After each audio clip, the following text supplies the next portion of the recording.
నమస్తే, welcome to KK news. నేను శ్రీదేవి. దొంగే దొంగ అన్నట్టుంది వైసీపీ కీలక నేత విజయసాయిరెడ్డి వ్యవహార శైలి. మొన్న మధ్యన ఆయనపై వచ్చిన అభియోగంతో మైండ్ బ్లాక్ అయింది. తేరుకోవడానికి చాలా సమయం పట్టింది. దేవాదాయ శాఖ అసిస్టెంట్ కమిషనర్ ఎపిసోడ్ లో విజయసాయిరెడ్డి పేరు బయటకు వచ్చింది. అప్పట్లో మీడియాను పచ్చి బూతులు తిట్టారు.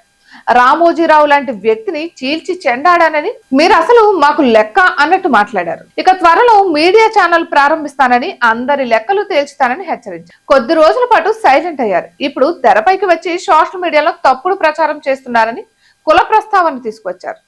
రెడ్డి, గౌడ, నాయుడుల పేర్లతో సోషల్ మీడియాలో అసత్య ప్రచారం చేస్తున్నారని, అసలు పేర్లతో కాకుండా కులాలు మార్చి సోషల్ మీడియాలో కామెంట్స్ పెడుతున్నారు అంటూ టీడీపీపై నిందలు వేసే ప్రయత్నం చేస్తున్నారు. అలా పోస్టులు పెడుతున్న వారంతా కమ్మ సామాజిక వర్గానికి చెందిన వారేనని చెబుతూ, మిగతా సామాజిక వర్గాల బలం వైసీపీకి మాత్రమే ఉందని, అందుకే ఆ కులాలకు సంబంధించి పేర్లతో సోషల్ మీడియాలో ప్రచారం చేసుకుంటున్నారు అన్నది విజయసాయిరెడ్డి వాదన.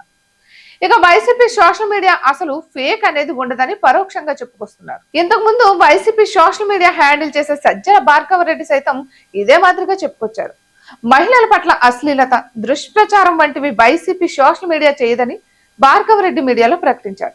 అయితే గతంలో చంద్రబాబు, పవన్ కళ్యాణ్ కుటుంబాలపై సైతం దుష్ప్రచారం చేసింది వైసీపీ సోషల్ మీడియా అనే విషయాన్ని గ్రహించుకోలేకపోయారు. ఇప్పుడు అదే మాదిరిగా విజయసాయిరెడ్డి కూడా వేదాలు వల్లిస్తున్నారు. దేశంలో రాజకీయ పార్టీలకు సోషల్ మీడియా వెన్నుదన్నుగా ఉన్న పార్టీల్లో వైసీపీ ఒకటి. పార్టీ కార్యవర్గాల కంటే వైసీపీలో సోషల్ మీడియాకి అత్యంత ప్రాధాన్యం దక్కుతుంది. గతంలో సోషల్ మీడియా బాధ్యత విజయసాయిరెడ్డి చూసేవారు. భారీగా వాలంటీర్లను భర్తీ చేసి నాడు టీడీపీ ప్రభుత్వంపై దుష్ప్రచారం చేయడంలో ముందుండేవారు. గత 5 ఏళ్ల వైసీపీ పాలనలో సోషల్ మీడియా విభాగాన్ని శక్తివంతంగా తయారు చేశారు. చివరకు యువగలం పాదయాత్ర కోసం భారీగా రిక్రూట్మెంట్ సైతం తీసుకున్నారు. అవన్నీ మరిచిపోతే ఎలా? ప్రజలకు కులమతాలుగా విభజించి ప్రచారం చేయడంలో వైసీపీ సోషల్ మీడియా ఎంత చేయాలో అంతా చేసింది. రాజకీయ ప్రత్యర్థులను వెంటాడింది, కుల ప్రచారానికి తెరతీసింది, కులాల మధ్య కుంపట్లు పెట్టింది. అవన్నీ మరిచిపోయి ఇప్పుడు విజయసాయిరెడ్డి సోషల్ మీడియాని తప్పుపడుతున్నారు. కులాల పేర్లు వాడుకుని సోషల్ మీడియాలో తమదైన ప్రచారం చేస్తున్నారని ఆగ్రహం వ్యక్తం చేస్తున్నారు. అయితే విజయసాయిరెడ్డి వ్యవహార శైలి తెలిసిన వారు దొంగే దొంగ అన్నట్లుంది అని వ్యాఖ్యానిస్తున్నారు. ఇటువంటి మరెన్నో వీడియోస్ కోసం కేకే న్యూస్ తెలుగు ఛానల్ ని సబ్స్క్రైబ్ చేసుకోండి.